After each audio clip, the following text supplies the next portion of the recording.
LAFC 한국어 생중계 파트너 K-라디오 우리 방송 오늘의 시사 포커스 시간입니다.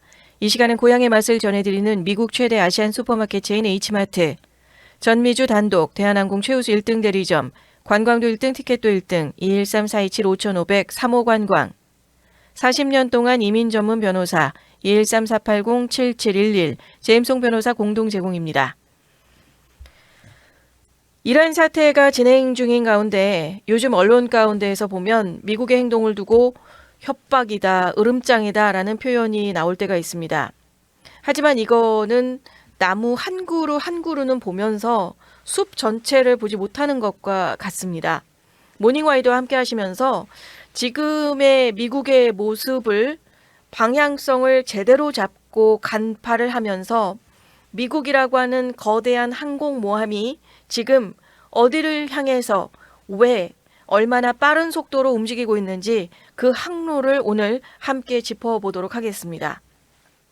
결론부터 말씀드리면 지금 미국이 하고 있는 모든 행동에 변하지 않는 큰 그림은 이겁니다. 중국을 억제하고 더 강력한 미국의 우선 패권을 재조립하고 리셋하고 확인하는 과정 안에 있고요. 그리고 그 과정 안에는 두 가지의 축이 있습니다. 첫째, 동맹관계의 재설계입니다. 재설계라고 하는 것만큼 또 한국도 어떤 스탠스를 가져가야 하는지 상당히 중요한 기로에 서 있는 지금이 된다고 하는 거고요. 두 번째는 경제 봉쇄 그리고 필요시 무력을 통한 친중 정권 제거가 됩니다. 오늘 이 두 가지 축을 중심으로서 한국이 지금 어떤 기로에 서 있는지까지도 함께 살펴보도록 하겠습니다.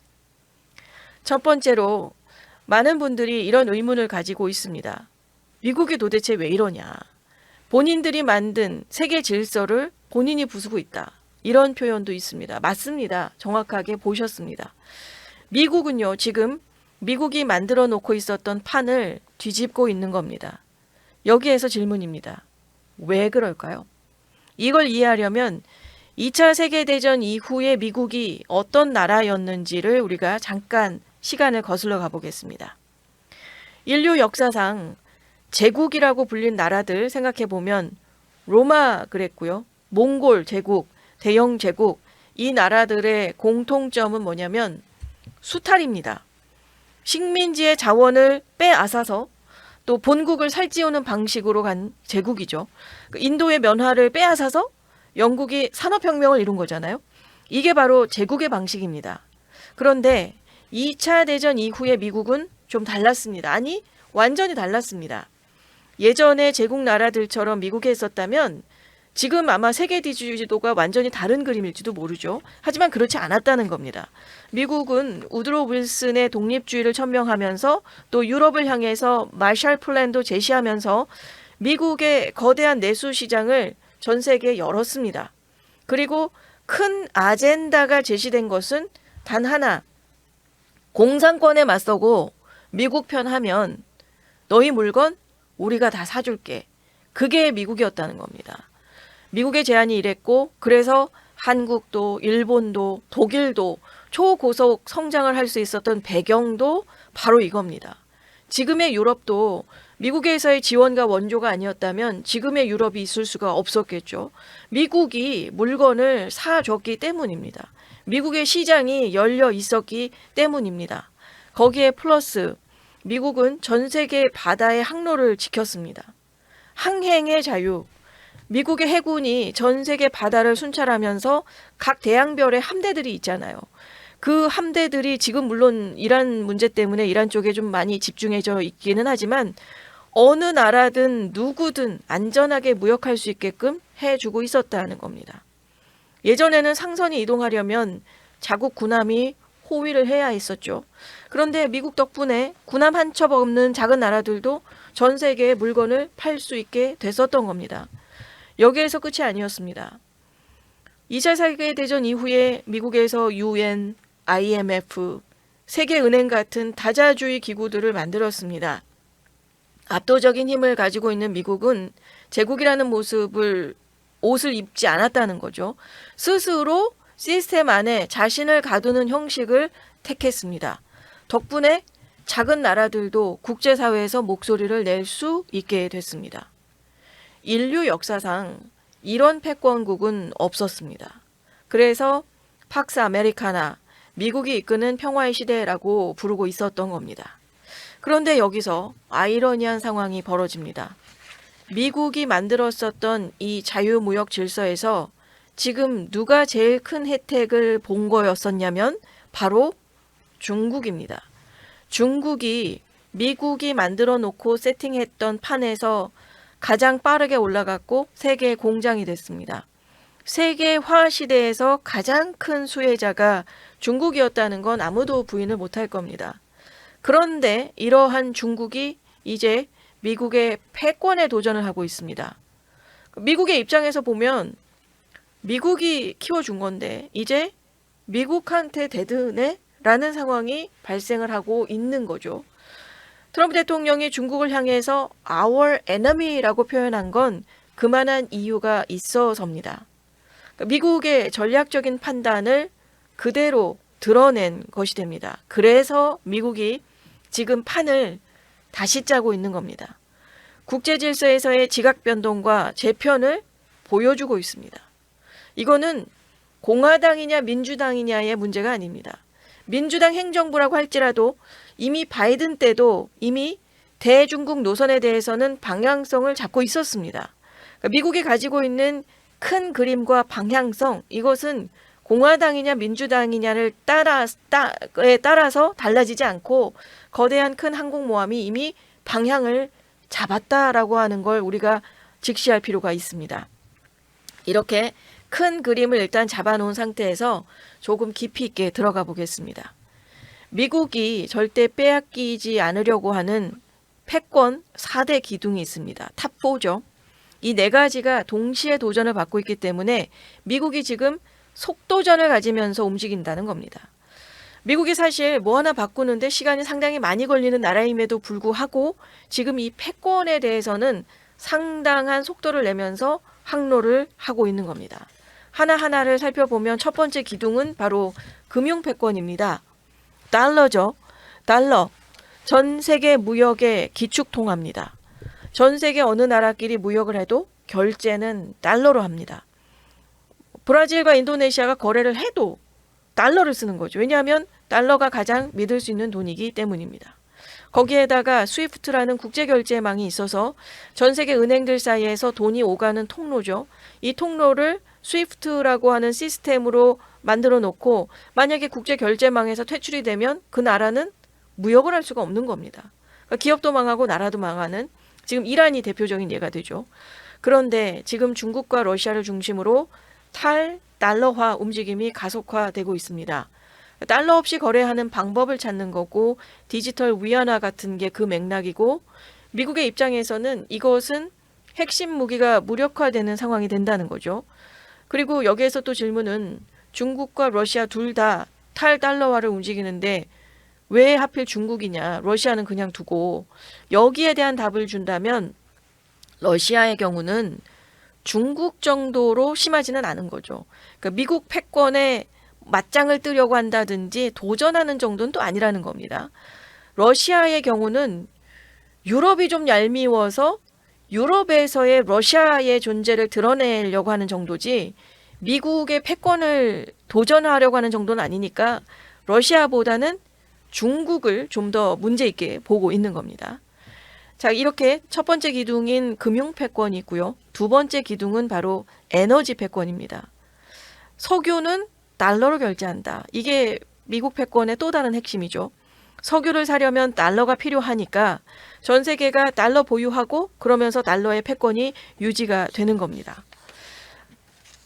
페트로달러, 이 시스템이 미국 패권의 핵심 중에 하나였고, 여기에 미국이 셰일 혁명으로 에너지의 자립을 이루면서 현재 세계 1위 석유 생산국이 되고 있습니다. 그런데 이란이나 베네수엘라가 이 원유를 중국이 몰래 덤핑으로 사들이면서 이 질서를 우회하고 있습니다. 이게 이란 제재의 핵심 배경 중에 하나로 자리를 하고 있죠. 물론 핵이 가장 큰 문제기는 하지만, 그리고 베네수엘라도 이 맥락에서 올해 초에 작전이 있었던 거였고요. 자, 그리고 세 번째 기둥인 기술 패권입니다. 특히 첨단 기술, 하이테크, 이게 곧 무기입니다. AI와 첨단 기술을 빼앗기면 군사력도 밀린다는 겁니다. 우주전쟁을 지금 벌이는 것도 같은 맥락에서 읽히는 거고, 생필품 만들고 볼펜 만들고 옷 만드는 정도였으면 지금도 중국과 큰 문제 없었을 겁니다.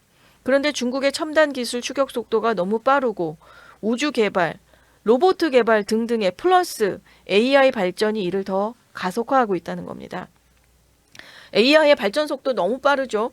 불과 2, 3년 전에 우리 챗 GPT 처음 만났었는데 그때만 해도 놀랐지만 지금은 이게 디폴트, 기본값이 됐습니다. 그리고 발전 속도라는 게 인간이 따라가기 힘들 정도고 이미 생활 저변에서 많은 부분 AI의 역할이 우리도 모르게 침투해 있다라는 걸 느끼게 되는 AI의 생활화 모습. 이게 중국의 하이테크와 AI가 결합이 되면 지금이 아니면 미국의 골든타임을 놓칠 수 있다는 위기감이 있는 겁니다. 그래서 잘 변화하지 않는 미국임에도 불구하고 속도전으로 더 빠르고 스피디하게 움직이는 이유가 여기에 있습니다. 그리고 네 번째, 탑4 중에 그 네 번째는 식량 패권이 됩니다. 미국이 세계 최대 농산물 수출국이고 핵심 곡물의 국제 가격이 시카고 상품 거래소에서 결정이 됩니다. 먹는 걸 장악한다는 건 생존을 장악한다는 이 네 가지의 기둥이 지금 동시에 도전을 받고 있는 겁니다. 하나도 아니고 네 개가 동시에. 그러다 보니 미국이 급하게 움직일 수밖에 없는 이유가 되는 거고요. 이 네 가지의 도전만 안 하면 돼요. 그런데 평화의 시대를 유지할 수 있는데 이게 도전이 된다면 판을 새로 짤 수밖에 없는 거죠. 그리고 그게 바로 지금이 되고 있습니다. 그리고 AI라고 하는 변수가 이 속도를 더 가속시킨 것도 있죠. 트럼프 행정부가 이렇게 빠르게 움직이는 배경에는 지금 안 하면 늦는다는 겁니다. 이게 만약에 지금 행정부가 트럼프 행정부가 아니고 민주당의 행정부였다 할지라도 이 흐름이 바뀌지는 않는다라고 하는 겁니다. 자, 이런 상황에서 우리가 유럽으로 눈을 돌려보겠습니다. 미국이 나토에서 군대를 빼겠다라고 하자 많은 언론이 트럼프가 동맹을 파괴하고 있다라고 전하는 언론들이 있습니다. 과연 그럴까요? 동맹을 지금 누가 파괴했는지 조금만 깊이 있게 들여다보시면 금방 아시게 됩니다. 이 이야기를 제대로 이해하시기 위해서는 나토가 처음에 어떻게 만들어졌는지부터 봐야 됩니다. 나토, 북대서양 조약기구입니다. 1949년 4월 4일에 창설됐습니다. 워싱턴 DC에서 미국, 영국, 프랑스, 캐나다 등 12개 나라가 조약에 서명하며 시작이 됐습니다. 당시의 목적이 세 가지. 첫째, 소련, 공산당의 팽창을 막는다. 둘째, 독일의 군국주의 재발을 억제한다. 셋째, 자유민주주의를 함께 지킨다였습니다. 사실 나토는 소련만 막으려고 만든 게 아니라는 겁니다. 독일도 막으려고 만든 거죠. 히틀러 같은 사람이 다시 나오지 못하게끔 나토라고 하는 울타리 안에 독일을 집어넣은 겁니다. 어떻게 보면 독일 입장에서는 좀 억울할 수도 있을 수 있겠으나 뭐 그게 역사라는 거죠. 국제 질서라는 겁니다. 당시에 영국의 처칠, 독일의 아데나워 이런 지도자들이 미국과 완벽하게 같은 기조를 공유하고 있었던 반공, 자유민주주의, 대서양 동맹 이 가치를 함께 믿고 시작한 나토였다는 겁니다. 그런데 지금은 어떻습니까? 지금 나토에 있는 영국, 프랑스, 독일, 빅3라고 하는 유럽의 영푸독 이 정권들이 지금 나토를 창설했을 때 그 정권이 아니라는 겁니다. 지금의 정권들은 친이슬람 성향이 강하고 미국의 이란 작전에 협조를 하지 않고 있습니다.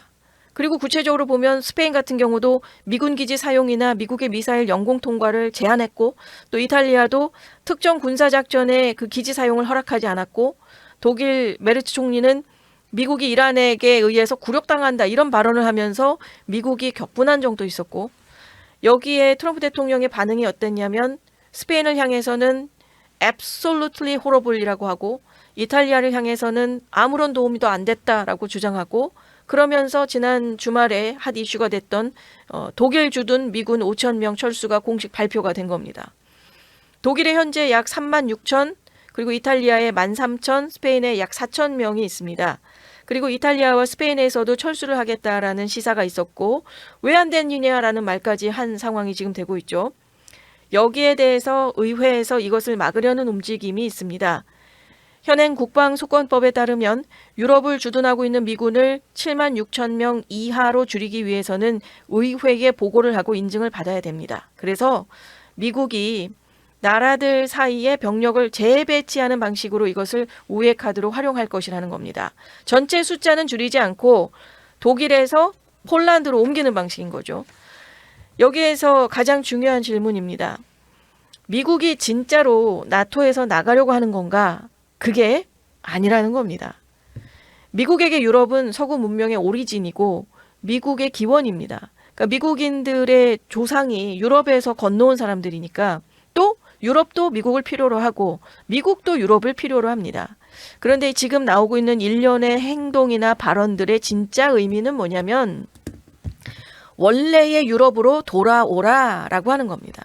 그러니까 진짜로 나가는 게 아니라 유럽을 원래의 유럽으로 돌려놓겠다는 의미가 훨씬 강합니다. 여기에서도 리셋, 재편이 들어가고 있는 거죠. 즉 미국과 나토 창설 당시에 같은 기조를 공유했었던 그 유럽이 오면 미국이 나토에서 탈퇴할 이유가 1도 없다는 겁니다. 그리고 실제로 유럽의 정치 지형은 바뀌어가고 있습니다.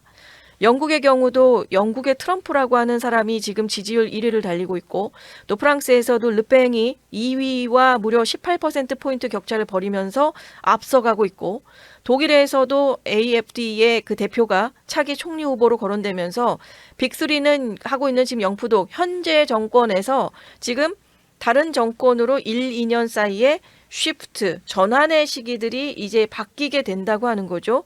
지금 현재 가지고 있는 집권하고 있는 그 정권의 성격이 이제 대부분 보수적인 쪽으로 흐름이 바뀌어 갈 것을 지금 바라보게 되면서 올해나 내년 안에 이 세 나라의 정권이 친미 성향으로 바뀔 가능성이 상당합니다. 그리고 미국이 지금 이것을 기다리면서 혹은 그 방향으로 압박을 가하면서 유럽 각국 내에 독일, 미군 철수 이런 모습이 있다 보면 독일 국민들 입장에서 이제 현타 오는 거죠. 그 유럽 각국의 생각과 방향을 지금 잡아주고 있는 시점 안에서 자극제 역할을 하는 철수의 모습이 되고 있다는 겁니다. 그리고 친미 성향의 정권으로 만약에 이 빅3가 바뀌게 된 상황이 된다면 원래 유럽으로 돌아가며 나토의 관계가 완전히 달라질 거라는 겁니다. 그것이 이제 미국의 지금 미군 재배치의 방향이 이것을 뒷받침하는 거고 철수하는 나라는 독일, 스페인, 이탈리아 즉 비협조국이지만 반면에 강화되는 나라들이 나오는 거죠. 폴란드나 루마니아, 리투아니아, 그리스 즉 미국의 협조적인 국가들에게 재편의 모습을 지금 갖고 있는 미국이 되고 있습니다. 우리 방송국도 시간이 되면 가끔씩 개편이라는 시간이 있고요. 때로는 뭐 몇 개의 프로그램 작게 개편할 때도 있지만 편성 전체를 한번 대대적으로 밥갈이 하듯이 할 때가 있단 말이죠. 지각 변동이 크게 일어나고 나면 거기에서 다시금 리셋된 편성으로 나가는 것처럼 지금 미국이 국제 질서 가운데서의 큰 그림 자체가 밭갈이 하듯이 바닥부터 뒤집어 놓고 재편하고 있는 상황이라는 겁니다. 여기에서 이 시점에서 우리가 가장 중요한 이야기를 드릴 차례입니다. 대한민국의 이야기입니다. 지난 4월 주요 뉴스 가운데 크게 자리했던 소식 중에 하나가 바로 미셸 박스틸 전 연방 하원의원의 한국 대사 지명 소식이었습니다.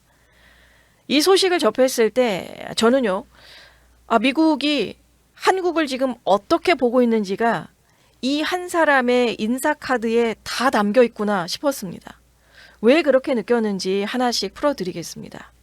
먼저 숫자 하나를 짚어드립니다. 공백 기간인 15개월입니다. 트럼프 행정부가 출범하고 나서 주한 미국 대사 자리가 15개월 동안 비어 있었습니다. 정권은 4년인데 그중에 15개월 비어 있으면 결코 짧은 시간이 아니죠. 한반도 정세도 상당히 복잡하게 요동치고 있었던 시기에 그 자리를 계속 비워뒀다는 건 어떤 의미냐면 하나는 그만큼 신중하게 골랐다는 거고요. 그리고 또 하나는 아무나 보낼 자리가 아니었기 때문이라는 거죠. 그리고 나서 지금 이 시점, 이 자리에 그냥 외교관이 아니라 전사가 필요했던 겁니다. 그리고 그 전사로 선택된 인물이 바로 미셸 박스틸 전 연방 하원 의원이었습니다. LA 교민분들에게는 너무나도 익숙한 이름입니다. 캘리포니아는 민주당 색깔이 강한 주 가운데 하나고 이런 험지에서 공화당 후보로 하원 의원에 2번이나 당선된 인물입니다. 적진 한복판에서 2번 살아남은 전사입니다. 거기다가 한국어가 완벽합니다. 그냥 일상회화 수준이 아니고 정치적인 뉘앙스까지 담아서 말할 수 있는 수준의 한국어. 그리고 어린 시절에는 일본에서 자랐기 때문에 일본어도 능통합니다. 이게 지금 왜 중요하냐면 지금까지 역대 주한 미국 대사들은 영어로 얘기하면서 통역을 거쳤습니다. 외교적인 수사를 쓰고 정중하게 표현하고 번역 또는 통역 과정을 통해서 뾰족하고 뭐가 난 것이 조금 둥글게 다듬어지면서 한국 사람들에게 의사 전달이 됐다는 거죠. 그런데 이젠 다릅니다.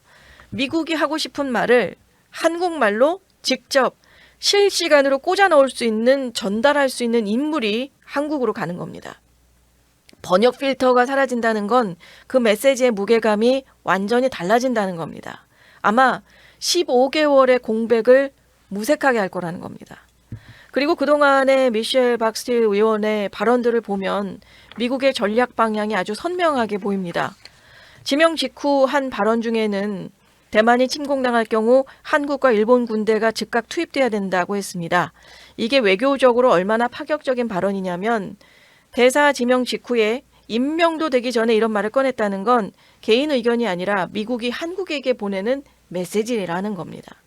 한국어뿐 아니라 일본어까지 능통하기 때문에 한미일 삼각공조에 대한 강한 신념을 가지고 밀어붙일 수 있는 인물, 그리고 안보라고 하는 큰 틀 안에서 과거사를 넘어서 한미일 대중국 전선에 함께 서야 된다는 스탠스를 가진 인물이라는 거고, 지금 이 시점에 주한 대사를 보낸다는 건 미국이 한국을 향해서 보내는 아주 분명하면서도 강력한 신호고 한국이 상당히 중요한 역할을 해야만 된다는 시그널을 지금 보내주고 있다는 겁니다. 그 신호의 내용이 보면 바로 앞서서 쭉 풀어드렸던 미국의 큰 그림입니다. 미국이 지금 중국 억제를 위한 판을 새로 짜고 있고 그 판 안에서 동맹국들에게, 유럽에게도 지금 선명한 입장을 요구하고 있습니다.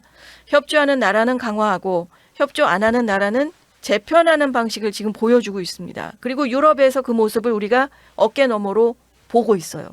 이제 그 시선이 한국으로도 향하고 있습니다. 12개월 만에 공백 기간 안에 가장 강력한 메신저를 보내면서 한국이 지금 어느 방향을 잡고 가야 하느냐. 이제는 외교 플러스 경제 플러스 안보 플러스 대한민국의 미래를 결정짓는 문제, 그 시기 안에 대한민국이 위치하고 있다. 상당히 중요하고 지정학적으로도 시기적으로도 너무 중요한 시기에 있다라고 하는 걸 우리가 바라볼 필요가 있겠습니다. 미셸 스틸 대사의 파견은 대사 한 사람의 임명이 아닙니다. 미국의 생생한 목소리가, 거친 언사가, 때로는 거친 언사겠죠. 필터링이나 번역 없이 한국 사회에 한국말로 직접적으로 이전보다 훨씬 더 강하게 울려 퍼지게 됨을 알리는 신호탄이 되고 있습니다. 지금은 대한민국이 어떤 선택을 하느냐에 따라서 앞으로의 그림이 크게 달라질 수 있는 아주 중요한 시기가 되고 있다는 것을 강조하게 됩니다. 이 전환점에서 중요한 이론이 하나 있습니다. 헤게모닉 스테빌리티 티어리, 패권 안정론이라고 합니다.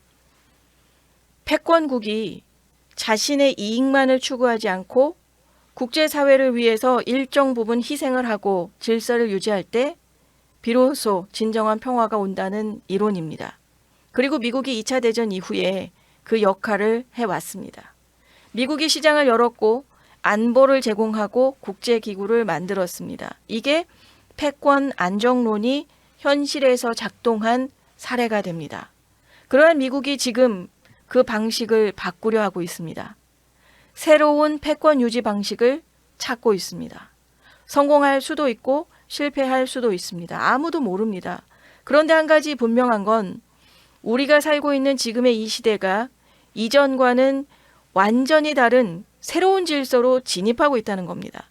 그리고 이 변화의 속도에 AI 기술로 인해서 변화의 속도는 훨씬 더 빨라지고 가속화되고 있다는 겁니다. 분명한 건 항로를 알고 그 방향성을 알면 흔들릴 이유가 없습니다. 파도가 아무리 쳐도 항공모함은 방향을 잃지 않습니다. 큰 그림을 보고 가시면 그 어떤 국제적인 이슈가 터져도 이 방향이구나 라고 쉽게 읽어내실 수 있을 겁니다. 오늘의 시사 포커스 여기서 마치겠습니다. 고향의 맛을 전해드리는 미국 최대 아시안 슈퍼마켓 체인 H마트, 전미주 단독, 대한항공 최우수 1등 대리점, 관광도 1등, 티켓도 1등, 213-427-5500 3호관광, 40년 동안 이민 전문 변호사 213-480-7711 제임송 변호사 공동 제공이었습니다. 오늘의 시사 포커스를 시청해 주셔서 감사합니다. 최근 시사 소식을 더 자세하게 알고 싶으시면 구독과 좋아요, 알림 설정을 꼭 눌러주세요.